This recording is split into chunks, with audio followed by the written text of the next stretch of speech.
सास की दुकान। लक्ष्मी जी की दो बहुएं थी, सुमन और राधिका, और दो बेटे, अजय और सुशील। लेकिन लक्ष्मी जी के बहू बेटे उनको अपने साथ रखने को तैयार नहीं थे। बहुओं के तेज स्वभाव के चलते लक्ष्मी जी को अपना ही घर छोड़कर एक किराए की कोठरी में रहना पड़ रहा था। कुछ दिनों से उनके बेटों ने उन्हें पैसे देना भी बंद कर दिया था। ऐसी स्थिति में लक्ष्मी जी ने अपनी जमा पूंजी से एक छोटी सी दुकान खोली। एक दिन शाम के वक्त, अजय सुनते हो, तुम्हारी माँ ने दुकान खोली है। दुकान अब इस उम्र में दुकान पर बैठेगी वो। अब क्या किया जा सकता है, माँ की तो बुद्धि सठिया गई है। मोहल्ले में मजाक बनाएंगे सब हमारा। अरे जेठ जी, इसमें परेशानी क्या है अगर सासू माँ ने दुकान खोली है? हाँ, राधिका ठीक तो कह रही है। अपनी दुकान पर बैठी रहेगी, कम से कम हमें परेशान तो नहीं करेंगी। हाँ, वैसे बात तो ठीक है। खुद के दो पैसे कमाएंगी तो कभी कभार हमें जो खर्चा देना पड़ता है ना, वो भी देने से बच जाएंगे हम लोग। फिर किस बात की परेशानी, खोलने दो माँ को दुकान, हमें क्या। वैसे भी अपनी कोठरी में चुपचाप रह रही है ना, चाहे दुकान खोले या मॉल बनाए, हमें उससे क्या लेना देना। अगले दिन सुमन अपनी सास की दुकान पर पहुंचती है। सासू माँ, आपकी दुकान में शक्कर है क्या? शक्कर जरा 1 किलो दे दीजिएगा। हाँ हाँ बहू, है ना, लो बेटा, 1 किलो क्यों, 2 किलो ले जाओ। सोच लो सासू माँ, घाटा हो जाएगा आपको, पैसे नहीं देने वाली मैं। देखो सुमन, ये मेरी दुकान है और यहाँ पर जो भी कोई सामान खरीदने आता है उसे पैसे तो देने ही पड़ते हैं। अरे सासू माँ, ऐसा क्यों कर रही आप? अरे देखो ना, घर पर आपका बेटा और पोते पोती दूध में शक्कर डालने के लिए कब से इंतजार कर रहे हैं। जरा उनके बारे में तो सोचिए। अरे ऐसी बात है क्या? अब मुझे नहीं पता था। बहू एक काम करो, वैसे भी पहली बार आई हो ना, ये शक्कर तुम ऐसे ही ले जाओ, पैसे देने की जरूरत नहीं है। अगले दिन राधिका भी अपनी सास की दुकान पर पहुंचती है। प्रणाम सासू माँ, कैसी चल रही है आपकी दुकान? बस बेटा, जैसे तैसे करके काम चला रही हूँ। तुम बताओ, घर में सब राजी खुशी है ना? हाँ हाँ मम्मी जी, सब कुछ ठीक ठाक है। बताओ राधिका बहू, कैसे आना हुआ? कुछ काम था क्या? वो ना मम्मी जी, मुझे ज़रा 5 किलो आटा चाहिए था। मेरे पैर में ना बहुत दर्द है, इसलिए बाजार तक जाने में ना तकलीफ हो रही थी। घर पर बच्चे भूखे बैठे हैं, सोचा आपसे ही ले लेती हूँ। हाँ हाँ, क्यों नहीं बेटा, ये लो 5 किलो आटा ले जाओ। हाँ, लेकिन मम्मी जी, आपने जिठानी जी को शक्कर फ्री में दी थी, तो मुझसे भी पैसे तो नहीं लेंगी ना? हाँ, अच्छा ठीक है बेटा, कोई बात नहीं, तुम ऐसे ही ले जाओ, बच्चों से क्या पैसे लेना। कुछ दिनों के बाद लक्ष्मी का बेटा अजय दुकान पर पहुंचता है। कैसी हो माँ, दुकान तो अच्छी चल रही है ना तुम्हारी? सब मोहल्ले वाले तारीफ करते रहते हैं। अब क्या करूं बेटा, तुमने तो मुझे सहारा दिया नहीं, गरीब माँ को घर से बाहर निकाल दिया। कुछ तो करना पड़ेगा ना अपना पेट पालने के लिए। वो माँ ना बहुओं की बहुत चिक चिक रहती थी। अब देखो कितनी अच्छी जिंदगी है तुम्हारी, खुद कमाती हो, खुद खर्च करती हो। इससे अच्छी भला कोई जिंदगी हो सकती है क्या? हाँ बेटा, दिल को बहलाने के लिए तुम्हारी ये बात भी सही है, लेकिन कोई बात नहीं बेटा, मैं खुश हूँ।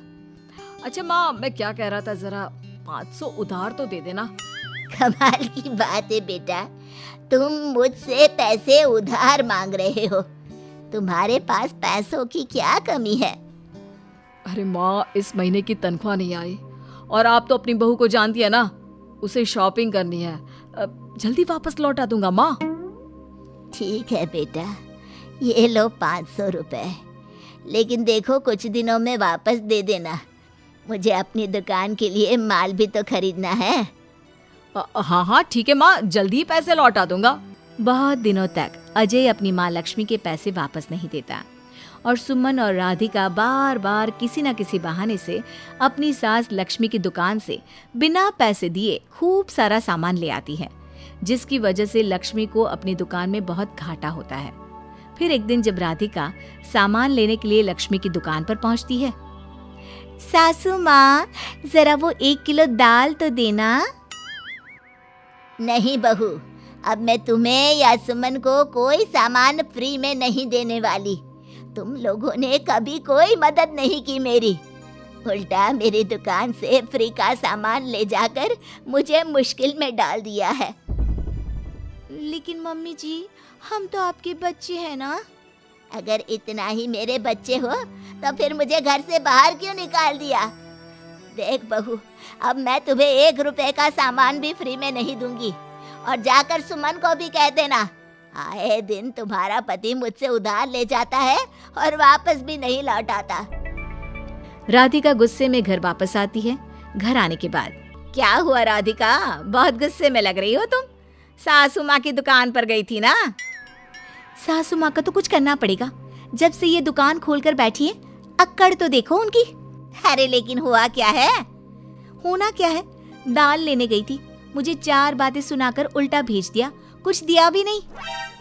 ये तो सासू माँ ने ठीक नहीं किया। देखो मेरे पास ना एक बहुत अच्छा प्लान है। कैसा प्लान भाभी? हम अपनी सासू माँ की दुकान में किसी चोर से कहकर चोरी करवा देते हैं और सारा सामान अपने घर मंगवा लेंगे। उसके बाद हमारे पास फ्री में सामान भी आ जाएगा और सासू माँ की अकल भी ठिकाने आ जाएगी। ठीक है भाभी, मैं आपका पूरा साथ दूंगी। आप जल्दी से ये काम करवा दीजिए। और 2 दिनों के बाद सुमन और राधिका एक चोर से मिलकर लक्ष्मी की दुकान में चोरी करवा देते हैं। हे भगवान, ये क्या हो गया? इस उम्र में जैसे तैसे अपना गुजारा कर रही थी, लेकिन चोर मेरा सारा सामान लेकर चले गए। अब क्या होगा? तभी वहां पर राधिका और सुमन पहुंच जाती है। क्या हुआ सासू माँ, बहुत दुखी लग रही हैं आप। अरे क्या बताऊं, मेरी दुकान का सारा माल चोरी हो गया। अब अगर आप अपने ही बहू बेटे को सामान नहीं देंगी तो ऐसा तो होगा ना सासू माँ। अब राधिका की बात सुनकर लक्ष्मी को यकीन हो जाता है कि इस चोरी के पीछे कहीं ना कहीं उसकी दोनों बहुओं का ही हाथ है। लक्ष्मी एक प्लान बनाती है। पैसे उधार लेकर अपनी दुकान में फिर से खूब सारा सामान ले आती है। अरे भाभी, देखा आपने, सासू माँ की दुकान तो फिर से सामान से भर गई है। हाँ वही तो, मैं तो सोच रही थी कि एक बार में उनकी अकल ठिकाने आ जाएगी, पर लगता है फिर से कुछ करना पड़ेगा। लेकिन अब हम क्या कर सकते हैं? अरे वही जो हमने पहले किया था। इसका मतलब फिर से चोरी करवाएंगे? हाँ, उसके बिना हमारा काम कैसे चलेगा? और इस बार चोरी करने हम दोनों चलेंगे, कुछ नहीं छोड़ेंगे उनकी दुकान में। सुमन और राधिका दोनों मिलकर लक्ष्मी की दुकान में चोरी कर लेती हैं और सारा सामान चुपचाप अपने घर के स्टोर में लाकर रख देते हैं। लेकिन सुबह होते ही लक्ष्मी पुलिस लेकर सुमन और राधिका के घर पहुंच जाती है।